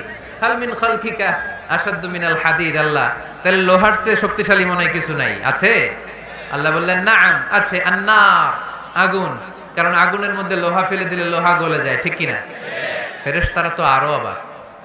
ফেরেশতারা বলে, তাই নাকি? আগুন এত শক্তিশালী, তো হাল মিন খালকিকা আশাদ্দু মিনান নার। আল্লাহ আপনার সৃষ্টিতে আগুনের চেয়ে শক্তিশালী কিছু আছে? আল্লাহ বলে, আছে। আলমা, পানি, কারণ আগুনের মধ্যে পানি ঢাললে আগুন পাওয়া যায়। ফেরেশতারা তো এবার আরো অবাক, পানি এত শক্তিশালী, ওই পানি গট গট গট গট করে আমরা খাই, এত শক্তিশালী আল্লাহ। হাল মিন খালকিকা আশাদ্দু মিনাল মা। আপনার সৃষ্টিকুলের মধ্যে পানির চাইতেও শক্তিশালী কি কিছু আছে? আল্লাহ বলে, আছে। সেটা আবার কি? আল্লাহ বলে, আর রিহ, বাতাস। বাতাস যখন সাগরের পানির মধ্যে উচ্ছ্বাস মারে, তখন এটা জলোচ্ছ্বাস হয়ে যায়। ঠিক কিনা? বাতাসের ধাক্কায় পানি জলোচ্ছ্বাস হয়ে এক জায়গা থেকে আরেক জায়গায় যায়। আল্লাহ বললেন, পানির চাইতেও শক্তিশালী সৃষ্টি আমার আছে, ওইটার নাম বাতাস। ফেরেশতারা অবাক হয়ে আবার জিজ্ঞেস করে, আল্লাহ আপনার সৃষ্টিকুলের মধ্যে বাতাসের চাইতেও শক্তিশালী কিছু আছে কিনা বলেন। আল্লাহ বললেন, আছে। বাতাসের চাইতেও শক্তিশালী হলো আমার আশরাফুল মাখলুকাত মানুষ। ওই মানুষ যে মানুষ গোপনে দান করে, গোপনে আল্লাকা সিররুন ইনদাল্লাহ বাইনাকা আনতা ওয়া বাইনাল্লাহ আল্লাকা সাদাকাতুন তাখফা লা ইয়ালামুহা ইল্লাল্লাহ আল্লাকা সিররুন ইনদাল্লাহ বাইনাকা আনতা ওয়া বাইনাল্লাহ আল্লাকা সাদাকাতুন তাখফা লা ইয়ালামুহা ইল্লাল্লাহ। পড়তে হবে আল্লাহু আকবার। গোপন দান যিনি করে তিনি সবচাইতে শক্তিশালী, ঠিক কি না? এজন্য মাতুয়াইলের ভাইয়েরা গোপন দান করতে রাজি আছেন নাকি? অমুক ভাই বিশিষ্ট সমাজ সেবক 2 লক্ষ টাকা, বলেন মারহাবা। এইভাবে দান করবেন? মারহাবা করলেও আসি, না কইলেও আসি, ঠিক কি না? মারহাবা যদি বলে দেন, সমস্যা নাই। মারহাবা না বললেও দিবেন। তাহলে খুশি কে? বেশি খুশি হয় যখন লুকায় লুকায় দেন, নাম না জানায় দেন। ওই দান আল্লাহ এমন ভাবে কবুল করে, ওই দানের কারণে 7 শ্রেণীর ব্যক্তিকে আল্লাহ আরশের নিচে ছায়া দিবে। যেদিন কোনো ছায়া পাওয়া যাবে না, ওই দিন ওই ব্যক্তিকে আল্লাহ টেনে আরশের ছায়ার নিচে বসিয়ে দিবে। তাহলে কোরআন পাহাড়ের কথা যা বলেছে, বিজ্ঞানে ওই কথা আছে না নাই? এরপর কোরআন বলেছে আলাম তারা আন্নাল্লাহ ইউসজি সাহাবান সুম্মা ইউআল্লিফু বাইনাহু সুম্মা ইয়াজআলুহু রুকামান ফাতারাল ওয়াদকা ইয়াখরুজু মিন খিলালিহি। আল্লাহ সাগরের পানিগুলোরে তারায় মেঘ বানায়, আকাশে নেয়, বৃষ্টি নাজিল করে। এটাকে বলে সায়েন্স, এটার নাম দিয়েছে ওয়াটার সাইকেল বা হাইড্রোলজিক্যাল সাইকেল। এটাই আল্লাহ কোরআনে এইভাবে বলেছে আলাম তারা আন্নাল্লাহ ইউসজি সাহাবা। তোমরা কি দেখো না সূর্যের তাপে বাষ্প হয়ে গ্যাস হয়ে পানিগুলো উপরে ওঠে। যারা বিমান দিয়ে ফ্লাই করেন তারা বিমানের জানলার পাশে সিট পেলে দেখেন নাই কিভাবে মেঘমালাগুলো বিমানের সাথে খেলা করে? এগুলো তৈরি করছে কে? তার মানে কোরআন যা বলল বিজ্ঞান তাই বলে। সানশাইন, সূর্যের প্রখর তাপে পানিগুলো বাষ্প হয়ে উপরে যায়, ঘনীভূত হয়, কন্ডেনসেশন, কন্ডেন্সড হয়, ঘনীভূত হয়, মেঘমালা হয়। ওই মেঘ থেকে ঝিরি ঝিরি ঝিরি ঝিরি বৃষ্টি নাজিল করে কে? আমাদের ফসল খেতে গরু যদি খাইতে আসে আমরা তারাই না? আল্লাহ কয় তুই তোর ফসল ক্ষেত বাঁচানোর জন্য গরু তারাস, আমি তো আকাশে মেঘ তারাই। তোর এখান থেকে যে ফসল আসে, এইখানে ফসল উৎপাদনের জন্য পরিশ্রম তুই একা করস নাই, আমারও পরিশ্রম আছে। তুই দুনিয়ার জমিনে ছাগল তাড়িয়ে দিস, মেঘ তাড়িয়ে দিস, আমি আল্লাহর আদেশে আকাশের মেঘগুলো আমি তাড়িয়ে তোর ক্ষেতের উপরে, ফসল ক্ষেতের উপরে নিয়ে বৃষ্টি নাজিল করে আমি সবুজ শ্যামল ফসল ক্ষেত দিয়েছি। তার মানে সায়েন্স যা বলেছে আর বিজ্ঞান যা বলেছে মিল আছে না নাই? আকাশে মেঘমালা দেখলে বিষ্ণু ঈসা ইসলাম ভয় পেয়ে যেতেন, দোয়া পড়তেন আল্লাহুম্মা সাইয়্যিবান নাফিআ, আল্লাহ উপকারী বৃষ্টি দেন। বৃষ্টি দেখলে, মেঘ দেখলে আল্লাহ রাসূল পেরেশান, একবার ঘরের ভিতরে আরেকবার বাইরে, একবার ভিতরে আরেকবার বাইরে। আম্মা জান বলতেন ইয়া রাসূলুল্লাহ আকাশে মেঘ দেখলে আপনি পেরেশান হন কেন? আল্লাহ রাসূল কেঁদে কেঁদে বলতেন আয়েশা আমি জানি না এই বৃষ্টি আর তুফান থেকে মদিনায় সজীব শ্যামল ঘাস লতা পাতা জন্মাবে নাকি এর মধ্যে থেকে বজ্রপাত এসে আমাদের পাপের কারণে আল্লাহ মদিনাটারে জ্বালিয়ে দিবে, আমি জানি না। আমরাও যে আকাশে মেঘমালা দেখি, আমরা কি জানি এটা কি রহমতের মেঘ না আযাবের মেঘ? জানি আমরা। তারপরও বৃষ্টি আসলে আমাদের গান আছে না নাই? বৃষ্টি আসলে দেখবেন গান লাগায় দেয়, বৃষ্টি পরে টাপুর টুপুর, ওই কয় পায়ে দিয়ে সোনান্নপুর, সব মুখস্থ। এগুলো করা যাবে না। বৃষ্টি দেখলে দোয়া পড়তে হবে আল্লাহুম্মা সাইয়্যিবান নাফিআ, আল্লাহুম্মা আসকিনা গাইসান মুগীসান মারিআন নাফিআন গায়রা দার আজিলান গায়রা আজিল। আল্লাহ এই মেঘমালা থেকে এমন বৃষ্টি দাও যে বৃষ্টি আমাদের জন্য কল্যাণকর, যে বৃষ্টিতে ঘাস লতা পাতা জন্মায়, যে বৃষ্টিতে আমাদের গবাদি পশুর জন্য রিজিক থাকে। কল্যাণকর বৃষ্টি দাও আল্লাহ, ক্ষতিকর বৃষ্টি দিও না, তাড়াতাড়ি দাও, দেরি করো না। চিল্লায় পড়ে না আমিন? কি আবার ঠেলাঠেলি?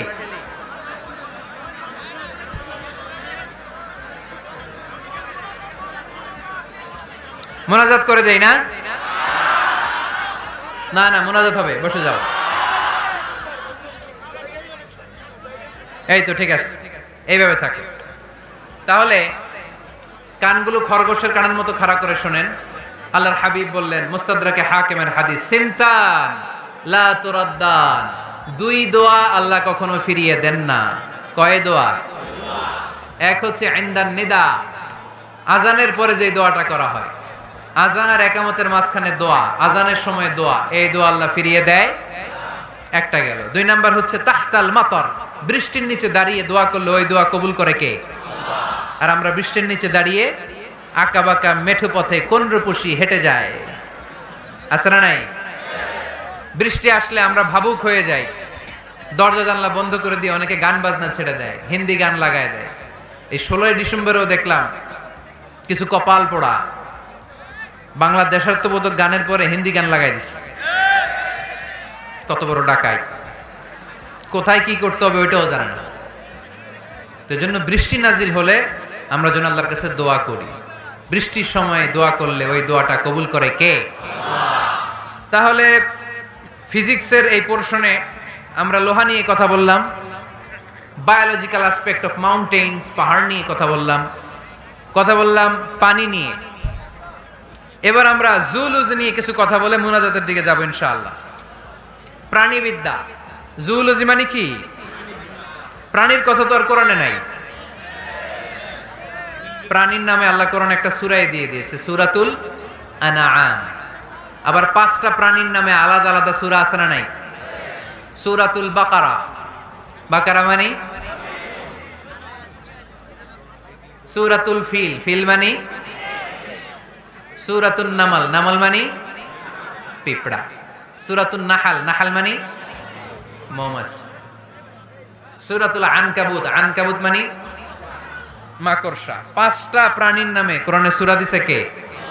আবার আল্লাহ বললেন ওয়া ইন্না লাকুম ফিল আনআমি লা'iবরাতান নুসকিকুম মিম্মা ফি বুতুনিহি মিন বাইনি ফারথিন ওয়া দামিন লাবানান খালিসান সাইগান লিশ-শারিবিন। প্রাণীর পেটের ভেতর থেকে আমি তোমাদের জন্য একটা লিকুইড পদার্থ বের করি, মিমবাইনি ফারসিন ওয়া দামিল লাবানা। এই লিকুইড পানিটা গোবর আর রক্তের মাঝখান দিয়ে আমি বের করি, কিন্তু এই পানিটার মধ্যে গোবরও মিশে না, রক্তও মিশে না। সুবহানাল্লাহ। লাবানান খালিসান, এটার নাম ফ্রেশ মিল্ক, এটার নাম সাইগান লিশ-শারিবিন, খেতে খুব সুস্বাদু। সুবহানাল্লাহ পড়েন। মা তো এলে গরু গাবি পালেন নাকি আপনারা? কারা কারা পালেন দেখি? ছাগল পালেন কারা কারা?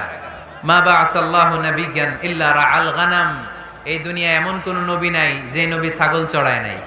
ছাগল চড়ানো নবীর সুন্নাত। সুবহানাল্লাহ কইলেন না? তাহলে মেকানিজমটা দেখেন, what a brilliant mechanism of discharge in milk from animals body. আল্লাহ বললেন মিমবাইনি ফারসি ওয়া দামিল লাবানা। ফারস মানে গোবর, ফারস মানে দাম মানে রক্ত, দাম মানে। তাহলে গরুর পেটের এক লাইনে থাকে গোবর, এক লাইনে, আরেক লাইনে রক্ত। গোবরও নাপাক, রক্ত, গোবর খাওয়াও হারাম, রক্ত খাওয়াও।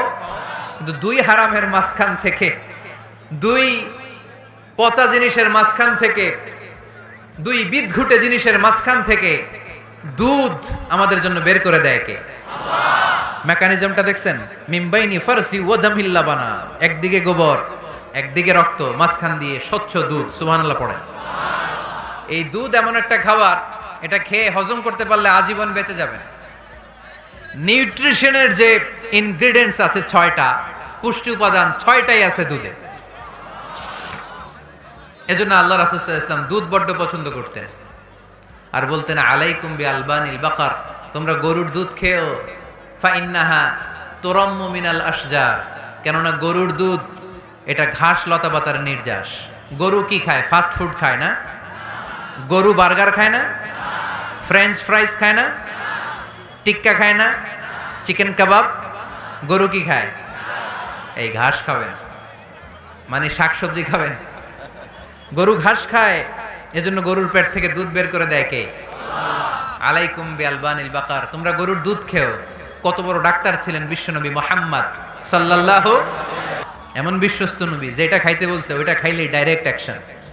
কালিজিরা খেতে বলতেন, মধু খেতে বলতেন, লাউ খেতেন। লাউ খেলে পেট যত ঠান্ডা থাকে পৃথিবীর কোনো খাবার এত ঠান্ডা হয় না পেট, ঠিক কিনা? এজন্য বিশ্বনবী বলছেন আলাইকুম বি আলবানিল বাকার, গরুর দুধ খাবা, ফাইন্নাহা তুরাম্মু মিনাল আশজার, কেননা ঘাস পাতা খেয়ে গরুর ভেতরে আল্লাহ ঘাস পাতার মাধ্যমে দুধ বানায়। আবার বিশ্বনবী বললেন মেরাজের রাতে জিব্রাইল 3টা মগ এনে আমার হাতে দিয়েছিল, এক মগের মধ্যে ছিল পানি, আরেক মগের মধ্যে ছিল মদ, আরেকটা মগের মধ্যে ছিল দুধ। 3টা দিয়ে আমার টেস্টিং শুরু করে দিছে, টেস্টিং করতেছে। বিশ্বনবী ধরেন তো কোনটা ধরবেন? বিশ্বনবী দুধেরটা ধরলেন, কোন সুবহানাল্লাহ। সাইয়েদনা জিব্রাইল বললেন আখাস্তাল ফিতরা, নবী আপনি যেমন ধরছেন তেমন, আপনি যেমন, আপনার স্বভাব যেমন নিয়েছেনও তেমন। এজন্য দুধ খাবেন, বাচ্চাদেরকে দুধ খাওয়াবেন। অনেক মায়েরা বাচ্চাদেরকে বুকের দুধ খাওয়াতে চায় না, ডানু খাওয়ায়, ল্যাকটোজেন খাওয়ায়, সিরালাক খাওয়ায় না। আমার মায়েরা, আমার সম্মানিত বোনেরা, বাচ্চাদেরকে দুধ খাওয়াবেন। ওয়াল ওয়ালিদাতু ইরদি'না আওলাদাহুন্না হাওলাইন, 2 বছর খাওয়াবেন, কামিলাইন, পরিপূর্ণ। লিমান আরাদা আন ইউতিম্মার রাদাআ, কারণ মায়ের বুকের দুধের প্রথম দিক থেকে যে দুধটা বের হয় এটাকে বলে শাল দুধ। এই শাল দুধের মধ্যে অনেক ন্যাচারাল ভ্যাকসিন আছে। ডাক্তাররা বলেছে বাচ্চাদের ব্রেইন, হাড্ডি শক্ত হওয়া, মেমোরি শার্প হওয়া, উদ্যম আর উজ্জীবিত হওয়ার জন্য, সজীব আচরণের হওয়ার জন্য মায়ের বুকের দুধটা খুবই জরুরি। এটা অবশ্যই খাওয়াবেন। আর এই মায়ের বুকের দুধের ভেতরে আল্লাহ বাচ্চার জন্য প্রথম টিকাটা ফ্রি দিয়ে দিছে। বাচ্চার জন্য কিছু টিকা দেয়া লাগে না, যক্ষা এটা সেটা, প্রথম টিকাটা ফ্রি। প্রথম টিকাটা আল্লাহ দিছে মায়ের বুকের দুধের ভিতরে। এজন্য নিজেরাও দুধ খাবো, বাচ্চাদেরকেও মায়ের বুকের দুধ খাওয়াইতে হবে, ঠিক কিনা? গরুর দুধের ভিতরে অনেক পুষ্টি আছে, হজম করতে পারলে অনেক পুষ্টি। আমরা যেন বেশি বেশি দুধ পান করি, আল্লাহ তুমি তৌফিক দান করো। তাহলে দুধের এই কথা কোরআনে যা আছে, সায়েন্স তাই বলছে।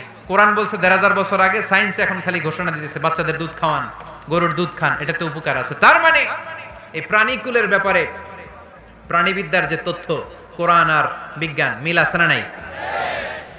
এরপরে কোরআন বলেছে মধু খাও। وَأَوْحَى رَبُّكَ إِلَى النَّحْلِ أَنِ اتَّخِذِي مِنَ الْجِبَالِ بُيُوتًا وَمِنَ الشَّجَرِ وَمِمَّا يَعْرِشُونَ ثُمَّ كُلِي مِنْ كُلِّ الثَّمَرَاتِ فَاسْلُكِي سُبُلَ رَبِّكِ ذُلُلًا يَخْرُجُ مِنْ بُطُونِهَا شَرَابٌ مُخْتَلِفٌ أَلْوَانُهُ فِيهِ شِفَاءٌ لِلنَّاسِ إِنَّ فِي ذَلِكَ لَآيَةً لِقَوْمٍ يَتَفَكَّرُونَ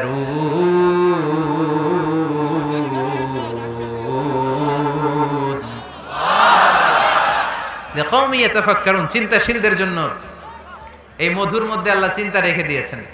আওহা রাব্বুকা ইলান নাহাল, আল্লাহ মধুরে মেসেজ পাঠাইছে। আমরা মোবাইলে কি পাঠাই? এই মেসেজ আমার মোবাইলে আসে, আমার বন্ধু আমারে পাঠাইলে আরেক জায়গায় যায়, শুধু আমিই জানবো। মৌমাছির আল্লাহ যেটা পাঠাইছে এটা মৌমাছি বুঝতে পেরেছে। আনিত্তাখিদি, আল্লাহ অর্ডার করার সময় নারী মৌমাছিকে বলেছে, এটা মুয়ান্নাসের সিগা। আপনারা যারা আরবি জানেন, আলেম ওলামা ইকরাম যারা এসেছেন তারা জানেন ইত্তাখিজ এটা মুযাক্কার, পুরুষের জন্য। ইত্তাখিদি মুয়ান্নাস, নারীদের জন্য। আল্লাহ মৌমাছিকে যখন বলেছেন মৌচাকের বাসা বাঁধো, তখন আল্লাহ পুরুষ মৌমাছিরে বলে নাই, বলছে নারী মৌমাছিকে। কোন মৌমাছিকে? কার্ল ভন ফ্রেশ নামে একজন অস্ট্রিয়ান বিজ্ঞানী, এই সায়েন্টিস্ট গবেষণা করে দেখেছে মৌচাকের বাসার মধ্যে পুরো মৌমাছির সব কার্যক্রমের প্রধান যে থাকে এটা পুরুষ মৌমাছি না, এটা নারী মৌমাছি। সুবহানাল্লাহ, এত আস্তে। অস্ট্রিয়ান এই সায়েন্টিস্ট একটা বই লিখেছে, দ্য ডান্সিং বিজ, কিভাবে ফাসলুকি সুবুলা রব্বিকি যুলুলা। এইখানে মৌচাক আর মধু আনতে যায় 5 মাইল দূরে, এরপরে আবার এই রাস্তাটা চিনে মৌমাছি যে আসে ওরে রাস্তা চিনায় দেয় কে? আল্লাহ সিক্রেট মেসেজ দিয়ে বললেন ইত্তাখিদি, ঘর বানাও। আওহা রাব্বুকা ইলান নাহলি আন ইত্তাখিদি বাইতা, উপরে ঘর বানাও, মিনাল জিবালি বুয়ুতা, পাহাড়ে বানাও, গাছের মগ ডালে বানাও, যাতে পোলাপানরা ঢিল মারতে না পারে। কাছাকাছি নিচু জায়গায় মৌচাকের বাসা হলে পোলাপানরা কি করে? মধ্যে খাওয়ার জন্য ঢিল মারে না? আল্লাহ দেখেন কিভাবে সিক্রেট মেসেজ দিল যে নিচে তুমি তোমার মৌচাকটা করো না, উপরে বানাও, আর আমার দেখা পথ অনুযায়ী তুমি মধু নিয়ে আসো। এটাকে বলে ফ্লাওয়ার নেক্টার, পুষ্পরস। মধু এত ভালো কেন? এর কারণ মৌমাছি যখন পুষ্পরস বা ফ্লাওয়ার নেক্টার সে নিয়ে আসে, সে ফলের রস আনে, সে ফুলের রস আনে, সে বনাজি গাছ থেকে আনে, ঔষধি গাছ থেকে আনে, হার্বাল ট্রি থেকে আনে। এজন্য মধুর চেয়ে ঔষধি গুণ সম্পন্ন কোন ন্যাচারাল লিকুইড পানীয় পৃথিবীতে আবিষ্কার হয় না। চিল্লায় এখন সুবহানাল্লাহ।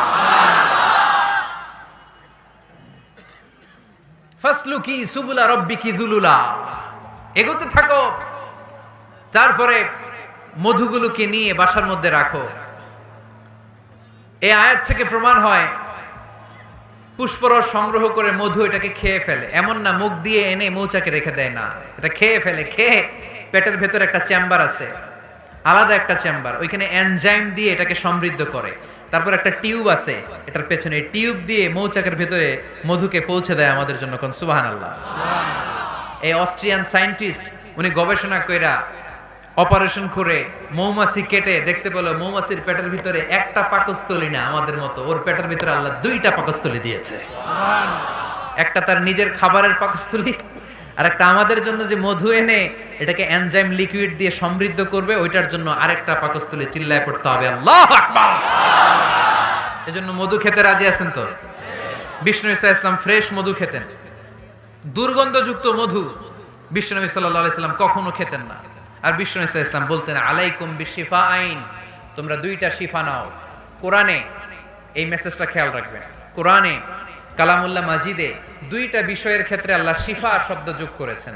এক হচ্ছে স্বয়ং কোরআনের ক্ষেত্রে আল্লাহ বলেছেন এটাতে আছে শিফা, আর মধুর ক্ষেত্রে বলেছেন মধুতে দিয়েছি আমি শিফা। এজন্য বেশি বেশি মধু খাওয়ার দরকার আছে না নেই? কত ধরনের মধু যে পৃথিবীতে পাওয়া যায়, ব্ল্যাক হানি, হোয়াইট হানি, ক্রিমড হানি, অর্গানিক হানি, এগুলো খুঁজে খুঁজে খাবেন। আজকে মধু খাইছেন কে কে? দেখি হাত তোলেন। মাশাআল্লাহ, আমিও খেয়ে আসছি আপনাদের সাথে। প্রতিদিন মধু খাইতে হবে শীতকালে। আজকে শীত পড়ছে না অনেক? মধু খেয়ে যদি আপনি কাজ শুরু করে দেন, শীত বাবাজি আপনার কাছে আসতে পারবে না। বিষ্ণু ঈসা ইসলাম মধু খেতে আমাদেরকে উৎসাহিত করেছেন। তার মানে এমন বিশ্বস্ত নবী আমার, যেটা খেতে বলেছেন এটা খেলে আমাদেরকে সুস্বাস্থ্য দান করবে কে? তার মানে প্রাণীবিদ্যায় আমরা কোরআন থেকে যে তথ্য পেয়েছি, এই তথ্যের সাথে বিজ্ঞানের তথ্যের মিল আছে না নাই? কোনো অমিল আছে? কিন্তু বিজ্ঞান যদি কোনো অমিল খুঁজে পাওয়া যায়, বিজ্ঞানী বাবাজিদের কি করতে হবে? কি করতে হবে?